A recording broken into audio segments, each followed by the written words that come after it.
വമ്പൻ പ്രഖ്യാപനങ്ങളില്ലാതെ പിണറായി സർക്കാരിന്റെ അവസാന സമ്പൂർണ്ണ ബജറ്റ്. ക്ഷേമ പെൻഷൻ കൂട്ടിയില്ല, ഭൂനികുതി കുത്തനെ കൂട്ടി. ഇലക്ട്രിക് വാഹനങ്ങൾക്കും നികുതി വർധനവ്. സർക്കാർ ജീവനക്കാർക്ക് നിരവധി ആനുകൂല്യങ്ങൾ.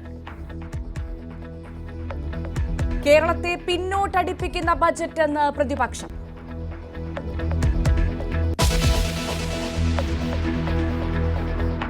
പാലക്കാട് എലപ്പുള്ളിയിലെ ബ്രൂവറിക്ക് CPIയുടെ വെട്ട്.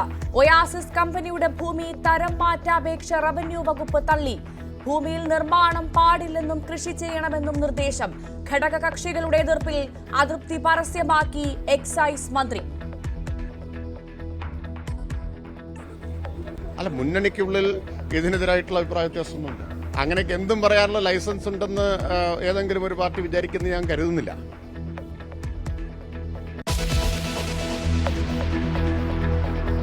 വയനാടിനെ പൂർണ്ണമായി കൈവിട്ട് കേന്ദ്ര സർക്കാർ. സംസ്ഥാനം സ്വന്തം നിലയിൽ പണം കണ്ടെത്തണമെന്ന് കേന്ദ്രം ഹൈക്കോടതിയിൽ.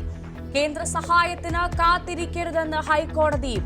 ആദ്യഘട്ട പുനരധിവാസത്തിന് ബജറ്റിൽ 750 കോടി രൂപ വകയിരുത്തി ധനമന്ത്രി.